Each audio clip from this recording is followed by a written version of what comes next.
garlic knots. I FaceTimed my mom so you didn't have to, and this is how you can make them.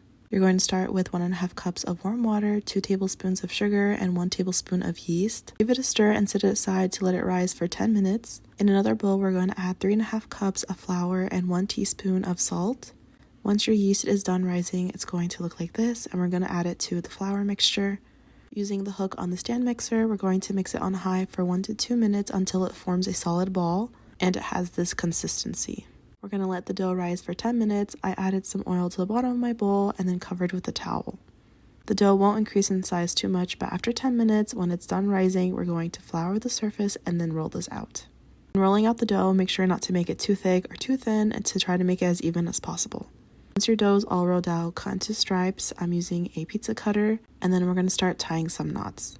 Once your knots are all tied, place them on the baking sheet about 1 to 2 inches apart and place a towel on top to let it rise for another 10 minutes. Then bake at 350 for 15 to 20 minutes, with no towel, of course. While that's baking, melt a half cup of butter and add a tablespoon of garlic powder, a teaspoon of basil or parsley, and an optional half teaspoon of sugar. And I grated mozzarella cheese. Once they're done baking, brush with butter and then top it with cheese.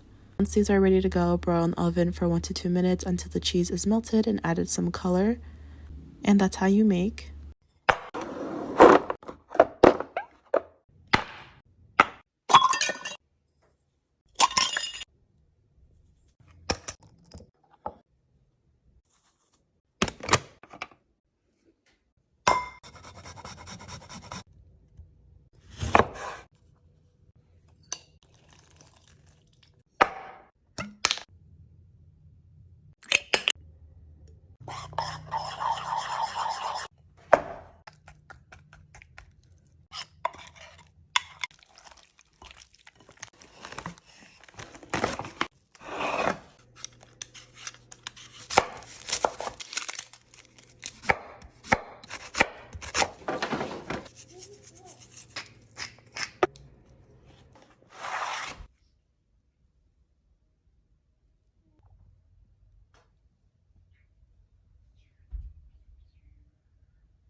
Ellen went up yesterday.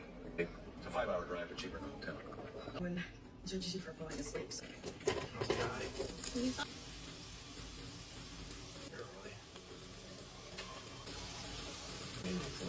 Lizzie was fine this morning. The standard of care for new patients 6 months ago. 6 patients recently died. I still want to go back to it.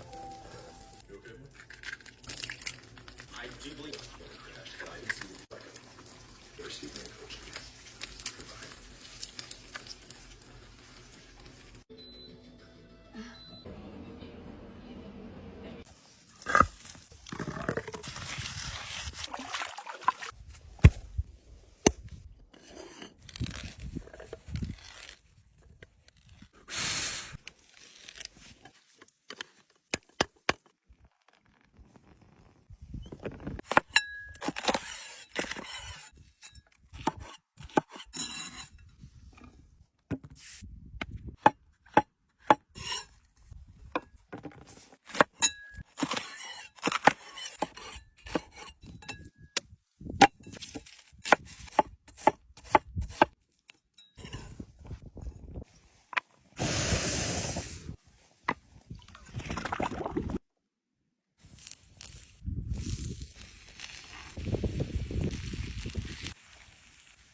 If you want to bring the best dish to your Easter potluck, make this delicious cheesy mac and cheese and everyone will love you.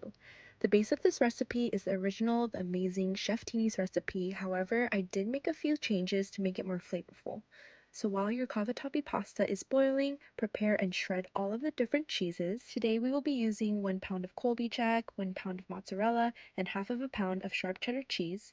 If you want a smokier flavor, feel free to even use smoked Gouda instead of the cheddar. Once you have all of the cheeses shredded, toss it up and separate it in half. Now for the seasoning mixture, add in 1 teaspoon of chicken bouillon. The chicken bouillon just adds a depth of flavor to the mac and cheese, and if you've never tried it before, I highly recommend it.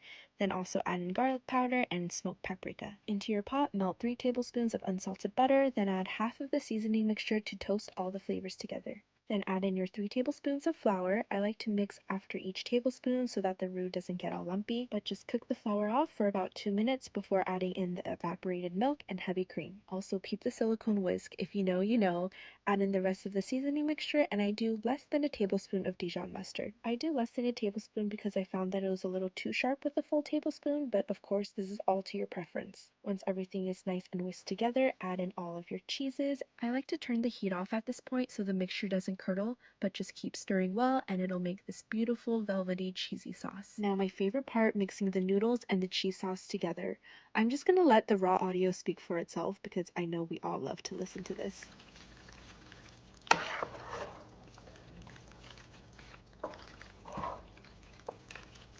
Now that we all enjoyed that little ASMR moment, we're gonna put our mac and cheese into the pan and try to not spill everywhere like I did. So add in half of the mac and cheese and then half of the remaining cheese mixture, then add in the rest of the mac and cheese and top with the last bit of cheese. Throw it into your oven for about 25 to 30 minutes and broil for the last 3 to 4 minutes to get that beautiful golden crust. This mac and cheese recipe is so reliable and you can truly customize it to your liking with different cheeses and even adding in things like bacon. As always, the recipe will be in the caption and I hope you guys enjoy!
It has a sweet tooth, so chamoy candies, sugar-free electrolyte, vitamins.